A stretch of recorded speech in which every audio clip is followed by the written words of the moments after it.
halfway between full and then. And it's an engine stopped check. It's not a running Yep. check. Yep. Yeah. And then the filler, if they put the oil in, is right here, so I can see that. And you got to make sure to screw it down so that it stays in and doesn't just blow back Yep. out. Yeah, it's a rubber expansion.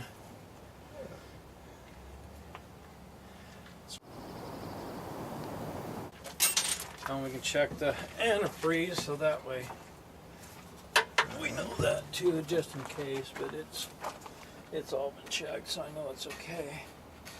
That way they can see it. I'll move my arm so they can.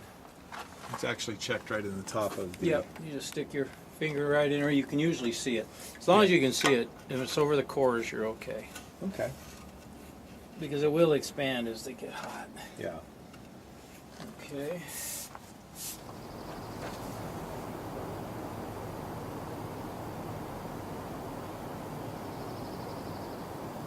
This is coolant here. The fuels are over on that side because if you ever lose the prime, they run this thing out of fuel. There's a prime pump over here. Okay. And how that works, yeah, here's your fuel filter here. Oh, yeah. This is your hand prime pump. Do not use ether on these things. No. Just pull her out and you just pump, and you can actually feel it start get stiff, so you know you're pumping. And then you close it, and you got to make sure it screws, it's threaded, and it'll go right back in just finger tight, because some guys will make it too tight and it's a bear.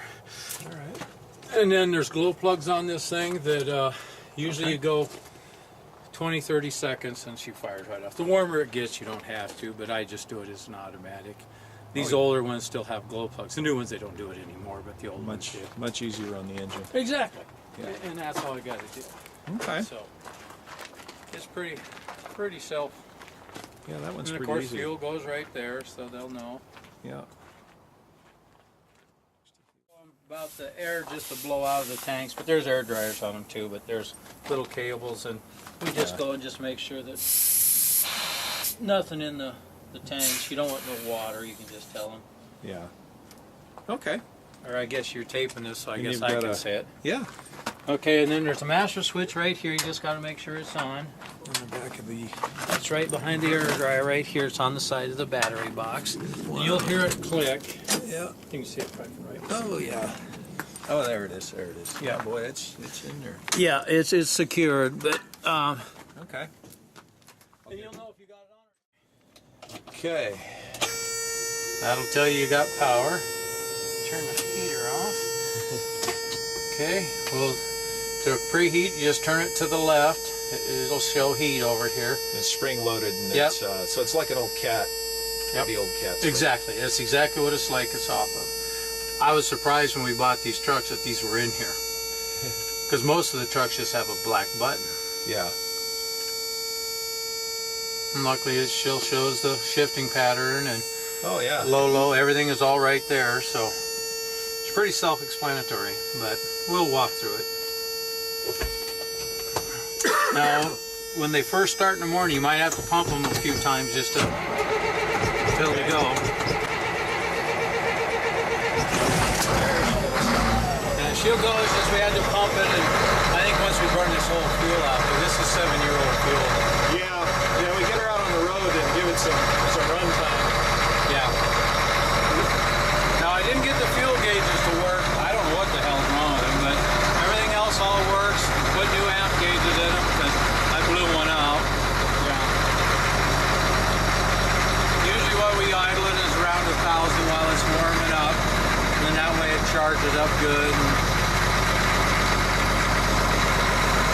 Your drum counter, that's just an RPM counter on the... Yeah, revolutions. Okay. On some of the jobs they require revolutions on the barrel.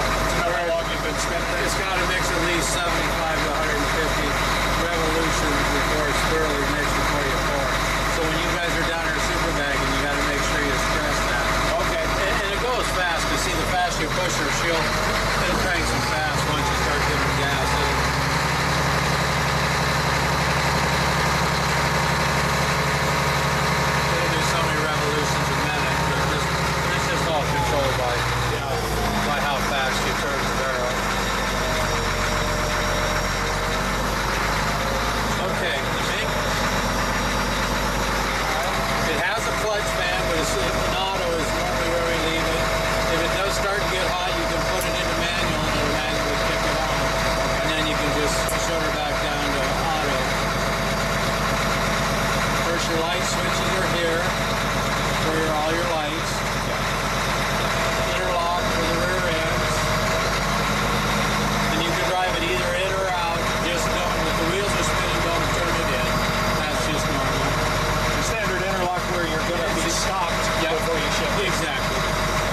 reverse, windshield washer, your parking brake.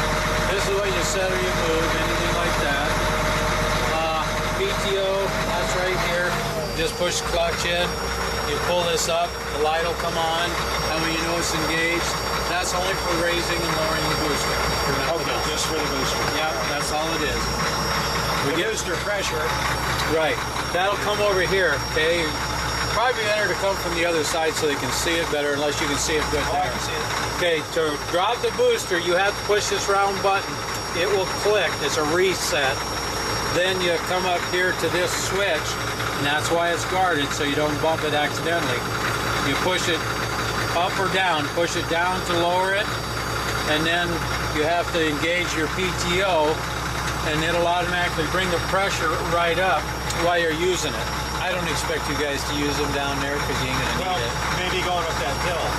See, I'm thinking they might actually put the booster down to go up that hill to get some weight on the steering axles. I don't know how That's steep it is. possible. The only problem though is as soon as you back up, it automatically comes up. Oh, okay. You can't back up with the boosters down. So, okay. So if they have Just to so you back know. up. Yeah, they'll have to raise it. So realistically, I would say probably just go up and you're just gonna have to go slow. Okay. You know, but So PTO's got to be in for the booster. right.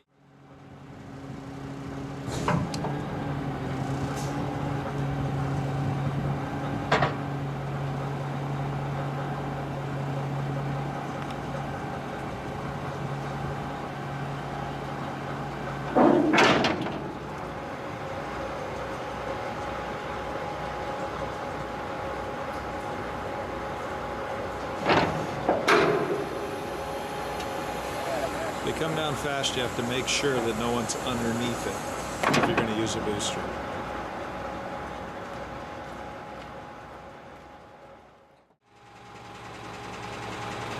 That lock right in there is the booster lock. So that unlocks when the booster comes down, and when you come back up, it'll snap back into place and hold the booster.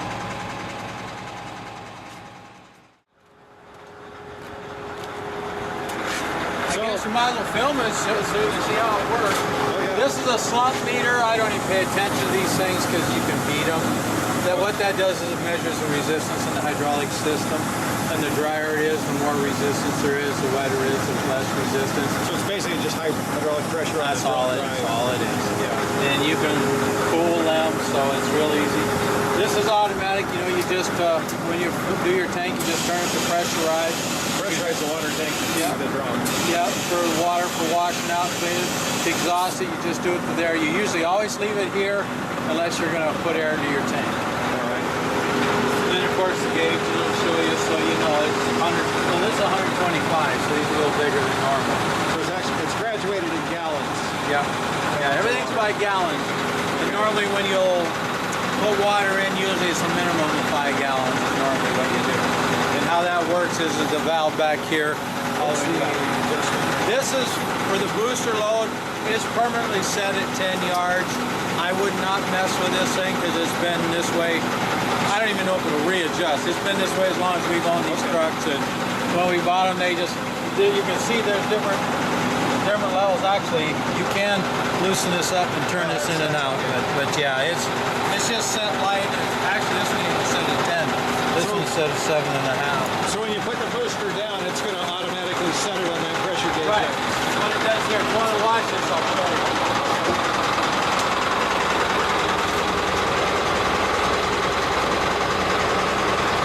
It'll come up.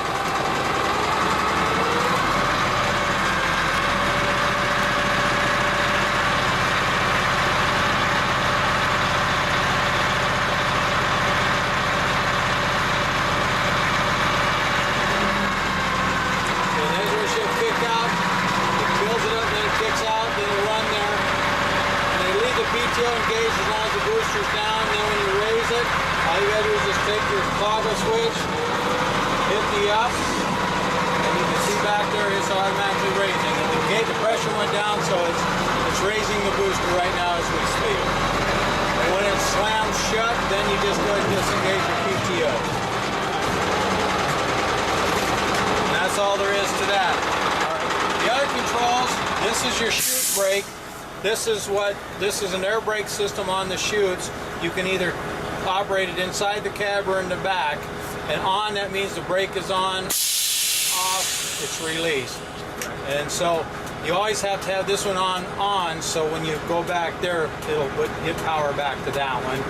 And then of course this is your chute to raise up and down. It's all self-explanatory, and then there's also controls back up. So you're pouring from inside the cab. Right, yeah, you have the controls, yeah.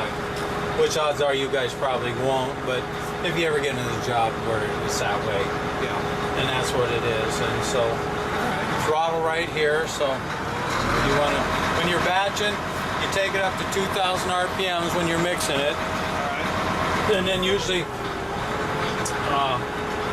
you let it mix for at least 3 to 5 minutes, or if you got the counter, you can count your counter while you're batching. And Okay. I can show you in the backpacker. We'll show you where those controls are, so you can see the raise and lower it.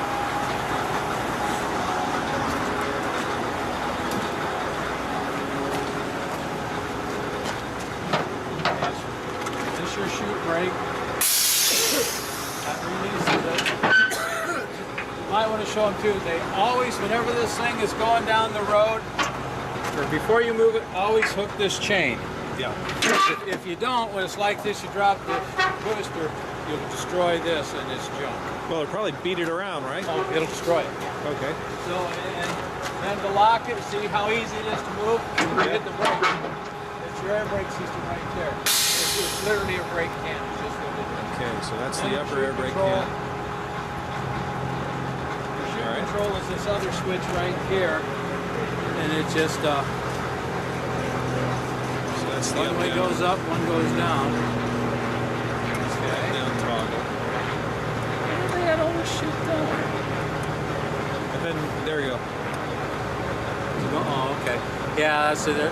I'm gonna check that other hydraulic tank too. Yeah, 'cause see this one, Jay. If you hold this is what I've been working on in this thing because I got to move it up. Jay, you want to hold that down?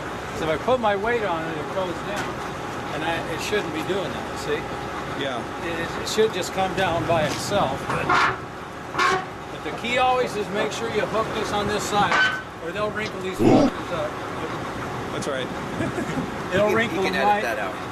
It'll wrinkle them right up, and so okay. And then All right. once you hook it, then you just lock it just as an extra safety precaution. Okay. The valves, of course, for your hose. That's to put water in your load if you need to. Okay. Need to wet it up, or when you're washing out. And then, of course, you just wash by your gauge. That's your off position. This is open, so it gives your water to your hose. That shuts it off. This will all be a pressurized system when that tank is on, so you make sure you got to take the hose off or something. Use the shut-offs, because it'll be 55 to 60 pounds of pressure. And you All right. will take a bath. We have all taken baths with these things before over the years. But I'll just hook it up so that way they go. Unless you want to put this in the cab going down the road. Probably Probably will. better. That way you don't Yeah. have to worry about it bouncing off. I'll Okay. throw it back in the cab. Just leave it open. There ain't no water in it, just in case. Now you got your two control levers. Right, yeah. This one is your discharge and your charge. All the way forward is in mix, what we call mix when you're mixing it up or making your load. Stop, right center is your stop, right? Your neutral. Then you bring it all the way back, that's your dump. The further back you pull it, the faster the barrel will dump. So you just control it just by this cable. The other one is your throttle. Speeds it up, slows it down. That's all it does.